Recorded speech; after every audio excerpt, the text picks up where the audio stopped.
పేద కుటుంబంలో పుట్టిన వ్యక్తి, అతనే ఆ కుటుంబానికి ఆధారం. నేను జరిగిన సంఘటన ఏంటంటే ఆ కుర్రవాడిని అరెస్ట్ చేసి పోలీస్ స్టేషన్ దౌర్జన్యంగా తీసుకెళ్ళడం జరిగింది. సరే, పోలీసులకు అధికారం ఉంది, మేము కాదంటలేదు. ఇన్వెస్టిగేషన్ అనే పేరు మీద ఎవరినైనా తీసుకెళ్తారు. తీసుకెళ్ళిన తర్వాత ఏఎస్పీ గారు ఐపీఎస్ మళ్ళీని సాధారణంగా ఐపీఎస్ ఏం చేస్తారంటే స్టేషను సిఐలకు అప్పగించి కేసు చేస్తారు. కానీ అతను ఏంటంటే కుర్రవాడికి కొత్త పోస్టింగ్ కదా, అందులోకి రెడ్డి క్యాస్ట్. అతనేమో కూర్చొని గన్ తీసి తలకు ఆనించి నేను చంపేస్తాను బెదిరిస్తూ ఉంటే సిఐ గారు పట్టుకుంటే ఎస్ఐ గారు కొట్టడం, అతి దారుణంగా కుర్రవాడిని కొట్టడం జరిగింది. ఇంకా కుర్రవాడు తట్టుకోలేక మేడపైన కింద స్టేషన్లో కూడా మేడపైకి తీసుకెళ్ళి స్టేషన్ పైన ఉన్న రూమ్లో తీసుకెళ్ళి కొడుతూ ఉంటే ఆ కుర్రవాడు దెబ్బలు తట్టుకోలేక పరిగెడుతూ ఉంటే ఎంటదైలు మేడ మీద చిన్న ప్లేస్ ఉంది, పరిగెడుతూ ఉంటే ఎంటదైలు కొడుతూ ఉంటే ఆ మేడ మీద నుంచి స్లిప్ అయి పడ్డాడో మరి ఏం చేసాడో పైన పడిపోయింది.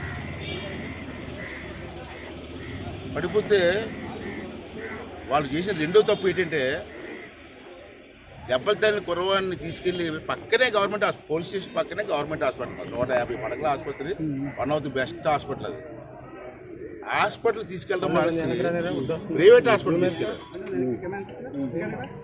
ఏఎస్పీ గారి దగ్గర ఉండి ప్రైవేట్ హాస్పిటల్ జాయిన్ చేశారు. జాయిన్ చేస్తే మా కుటుంబాలందరూ రాత్రి 11:30కి నాకు ఫోన్ చేశారు. నేను అప్పుడు లేచి నేను వస్తాను, అప్పటి వరకు మీరు తొందరపడకండి, ఈ గవర్నమెంట్ హాస్పిటల్ జాయిన్ చేయాలి, ఈ కేసు ప్రైవేట్ హాస్పిటల్ కాదు, పోలీసులు తప్పించుకోవడానికి ప్లాన్ చేస్తున్నారు కాబట్టి మీరు తొందరపడదని చెప్పి ఆ కుర్రవాడిని గవర్నమెంట్ హాస్పిటల్ తీసుకుని జాయిన్ చేశాం. జాయిన్ చేస్తే సిఏ గారిని పిలిపించి ఏమయ్యాలి రావాలంటే వచ్చారు. గవర్నమెంట్ హాస్పిటల్ మీ పక్కనే కదా ఉంది, అక్కడ జాయిన్ చేయడం మనిషి ప్రైవేట్ హాస్పిటల్కి తీసుకెళ్ళామంటే మాట్లాడలే. అరే నేను అడుగుతున్నాను చెప్పవే, క్లారిఫై చేయన్నా అంటే గవర్నమెంట్ హాస్పిటల్లో ట్రీట్మెంట్ బాగోదండి, అంచేత ప్రైవేట్ హాస్పిటల్లో మంచి ట్రీట్మెంట్ ఇద్దామని తీసుకెళ్ళామని చెప్పి మాట్లాడతాం. అప్పుడు హాస్పిటల్లో ట్రీట్మెంట్ ఇప్పించాం. ఆ డాక్టర్ గారు కూడా ఎక్స్రే తీయమంటే ఎక్స్రే తీయడానికి ఎవరు లేరంటే మళ్ళీ ఎక్స్రే తీసుకొని ఇంట్లో పడుకుంటాను లేపు తీసుకొచ్చి ఎక్స్రే తీయించాం. 2 కాళ్ళు ఇరిగిపోయాయి. లాఠీ దెబ్బలతో కొట్టిన దెబ్బలకి ఒళ్ళంతా కూడా కత్తులు తెరిపోయాయి. అవి కూడా క్లియర్గా ఉన్నాయి. ఎక్స్రే తీయించిన తర్వాత అక్కడ డాక్టర్ గారిని అడిగాను, మీరు ట్రీట్మెంట్ చేస్తారా లేదా కేజీ తీసుకెళ్ళమన్నారా? వాళ్ళు ఏం సరే మాకెందుకు బాగా డాక్టర్ గారు తప్పించుకుంటారు రకాలుగా చేయండి ఆఫీసర్లు, కేజీ వచ్చేందుకు బాగుంటుందండి అని మాట్లాడారు. నాకు అలాంటప్పుడు బాగుంటుందండి ధైర్యం గారు చెప్పాలి, చేస్తానని చెప్పాలి. కేజీ బాగుందంటే తీసుకెళ్తానని చెప్పి రాత్రి మీద నేను అంబులెన్స్ కట్టించి ఇక్కడికి 3:30 కల్లా తీసుకురావడం జరిగింది.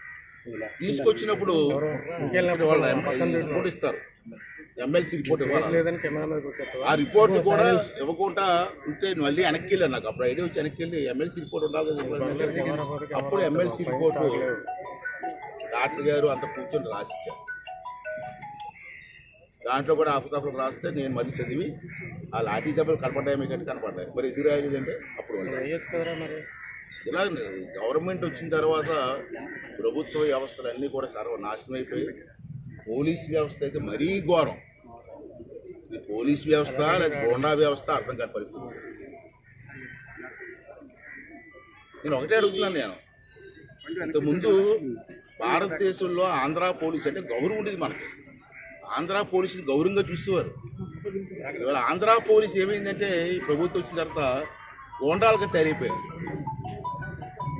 అసలు మీకు ఎవరండి అధికారం ఇచ్చారు? ఈ 3 నెలలు పెట్టి ప్రతి స్టేషన్లో ఎవరెళ్ళినా ఎవరా లంచా కొడక, ఏంటో జురుమేటండి లంచా కొడక అన్నారు. మీకు ఎవరిచ్చాడు అధికారం? మీ అమ్మ ఆలి బట్టలు ఉడిస్తానరా ఇచ్చారా? మీకు అధికారం ఇచ్చారా? మీకు చట్టంలో ఉందా అనమని? కేసు పెట్టుకో, తప్పు చేస్తే కేసు పెట్టుకో, కోర్టుకు పెట్టు. ఇక్కడ అమ్మ ఆలి లంజా కొడక బట్టలు ఇస్తానంటారని చెప్పి ఆ భాష మాట్లాడడానికి ఎవరు ఇచ్చారు మీకు అధికారం? ఈ చట్టంలో ఉందో చూసుకోనండి. అదే మాట మేము పోలీసులు నీ అమ్మ ఆలి అంటే ఒప్పుకుంటారండి? పోలీసులు లంచా కొడుకు అంటే ఒప్పుకుంటారండి? అదేది ఉండదు అండి. ఎవడ పడితే వాళ్ళు ఎంత మనిషి వెళ్ళినా ఇది పోలీస్ స్టేషన్కి వెళ్తారు. పల్లెటూరు గొడవలు అయితే 4 పెద్ద మనుషులు వెళ్తారు, సార్ ఇది ఇదని అయితే లంచా కొడక మీరెవరు రావడానికి వీళ్ళు ముందు చేసేంటారు. పెద్దవాళ్ళందరూ లోపల తన్నండి రా, పట్టకూడదు చేసేంటారా? ఇదండి వ్యవస్థ. పోలీసు వ్యవస్థ అంటే మాకు గౌరవం ఉంది. మేము కూడా పరిపాలన చేస్తాం. 37 సంవత్సరాలు నేను ఎమ్మెల్యేగా రాజకీయాల్లో ఉన్నాను. ఇంత ఘోరమైన పరిస్థితులు ఇప్పుడు చూడలేదు నేను. పోలీసు అంటే ఫ్రెండ్లీగా ఉండాలని చెప్పి మీరే చెప్పారు. మీటింగ్ పెట్టారు పూర్వం. పోలీసులు ఎస్పీలు సిపీలు అందరూ వచ్చి మీటింగ్లు పెట్టి ప్రజలు పోలీసులు ఫ్రెండ్లీగా ఉండాలి ఎన్ని మీటింగ్లు పెట్టారండి? మీరు వెళ్ళలేదు చాలా మంది. ఇదండి ఫ్రెండ్లీ, తిట్టమా ఫ్రెండ్లీ అండి? నాకు ఐపీఎస్ ఆఫీసరు ఇంటర్వ్యూ చూశాను నేను టీవీలో. నార్త్ నుంచి ఒక ఐపీఎస్ మాట్లాడతానండి.